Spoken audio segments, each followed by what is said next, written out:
happy to be here to present the web components. So let's start with something you already heard. So the Open Data Hub growth through the year and became quite big. We have a lot of data providers. We have more than 100 data sets of 3 different data spaces. We have a lot of terabytes of data that we hope that we'll use in an eco-friendly way. And we have a lot of ways to access to those data. So we have our website where we have our data set list. We have the data browser that allows you to look the data and have a first impression about what's the data and what a data set contains. We have an analytics tool that allows you to draw graphs and see the data, the time series data. Then we have the more technical one, a Swagger API that allows you to query data and also see how you can build the query, and obviously the APIs.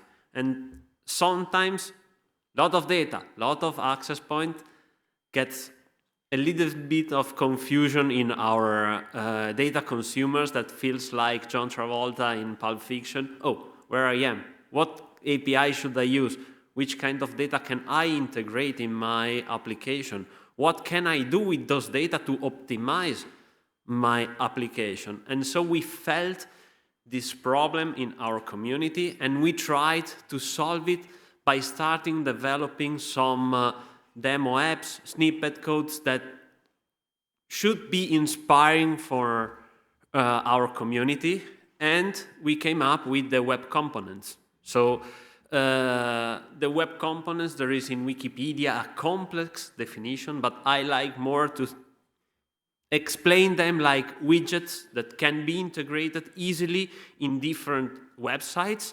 We have seen from Antonietta before that they developed a web component that shows how to arrive in South Tyrol, and this web component was integrated in a lot of sites managed from different companies, starting from a hotel till the tourism organization that organize everything about tourism in a complete region. So this helped them to diffuse the information. And so we started developing a lot of web components, and we thought that it's useful to have a tool that collects all web components we and our community develops and make it available to our community and to all data consumers. And this mainly for 3 reasons: to let the user easier consume the web components, to inspire other data consumers and other companies to develop new applications and find new ways to integrate the data in their data, and understand also how can be built the API call to integrate the data, and have reference implementations to, as I said, know more about how to build and how request data from the APIs. And so just if you are interested, just go on webcomponents.opendatahub.com and you will see how it looks like, this application. But why the developers and everyone should use a web component? Because the web component, it's reusable. So as we have seen from the example of IDM, a different web component can be easily integrated in more websites with a little effort of development. So I develop it one time and I can reuse it in a lot of websites. They are modular, so you can integrate different web components in a website, and they are completely isolated and they don't interfere one with each other. They are compatible with nearly all new browsers, and with the JavaScript frameworks the web developer use to develop websites. They allow customization, so each web component can have his own CSS, his feature, without interfering with the other one, and can also inherit the CSS of the web page if you want to have a unique design.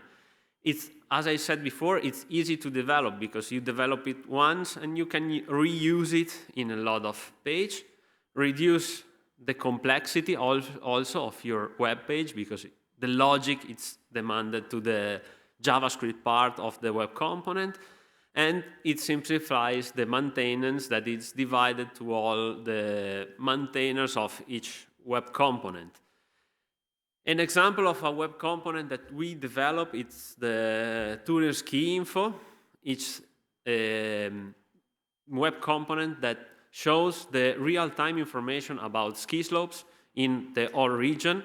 Here you can see some screenshots.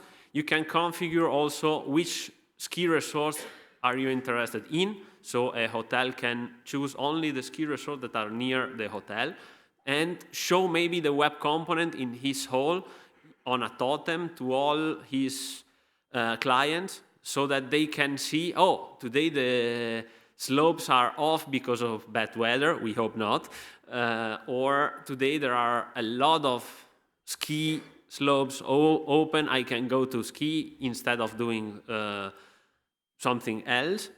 The web component can be integrated obviously also in a hotel website, in a tourist organization website, or even integrated in room information systems to let the clients of the hotel know in real time what they could do on the ski slopes. Another web component you have seen probably entering into the Open Data Hub, it's the Events Today, that it's a web component we designed first to render all events that are happening here at Neutech Park in the seminar area. You see it upper right. And then Eurorack had a similar problem in their building in Drusus Street. And they asked us, oh, can we reuse your web component?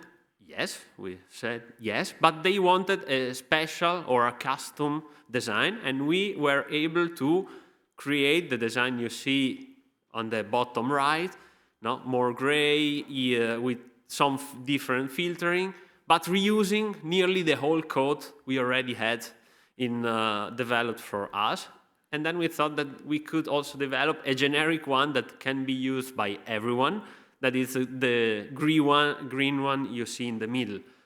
So you can see also how a web component can be easily integrated with different design, showing also different information filtered out by an easy configuration that can be done through the web component. And so now we are an open source project that wants to embrace all the open source philosophy, and so also the web components and the web component store, it's developed following this philosophy. And we think that all of you can contribute in different ways, for example, by integrating a web component and letting us know if we can improve, or giving us feedback about new web component that we could develop, or by developing by yourself a web component and sharing it with us in the web component store, or simply by opening some issues and telling us, oh, I need this feature, I need this web component, and we will be glad to try to evaluate it and bringing it and developing it together with you. Last information, I did a more generic presentation. If you want to know more about the technique that is behind the web component and the web component store, we will have a dedicated session held by Rudy Töni. It will be in seminar room 3 at 1:30, so just after the lunch break. And if you are interested in knowing more how to develop, how to become a contributor of the web component store, please come through and have a look to the talk of Rudy. So thank you all for your attention and hope to see you there.